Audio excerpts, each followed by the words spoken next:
नमस्कार दोस्तों, आप सभी के लिए एक खुशखबरी है। जी हाँ दोस्तों, रॉक स्टार सैफी का एक गाना बहुत ही जल्द आप सबके बीच लॉन्च किया जाएगा माया फिल्म यूट्यूब चैनल से।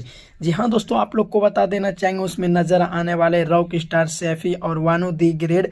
जी हाँ दोस्तों, इस गाने को गाने वाले एक्ट्रेस रहेंगे सिल्फी राज एंड मुकुल सिंह। जी हाँ दोस्तों, आप लोग को बता देना चाहेंगे पहली बार डेब्यू कर रहे रॉक स्टार सैफी जी। जी हाँ दोस्तों, इसका गाना अभी तक कोई भी नहीं आया था, ये फर्स्ट डेब्यू है इसका गाने में।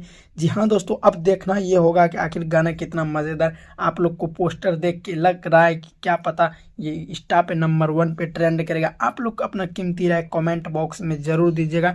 जी हाँ दोस्तों, भोजपुरी इंडस्ट्री से जुड़ी हुई अगर कोई भी अपडेट आप लोग देखना या सुनना पसंद करते हैं तो आप लोग हमारे चैनल को सब्सक्राइब जरूर कर लीजिएगा। जी हाँ दोस्तों, रील बनावल ना छूटी। जी हाँ दोस्तों, आप लोग देख सकते हैं टाइटल ही कुछ इस प्रकार से, गाने का नाम ही है रील बनावल ना छूटी। इस गाने को रिलीज किया जाएगा कब तक, जैसे वो डेट कंफर्म होगा हम आप सब तक न्यूज़ पहुंचाएंगे।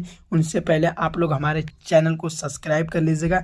चलिए दोस्तों, मिलते हैं ऐसे ही कोई चटपटा न्यूज़ लेके। धन्यवाद।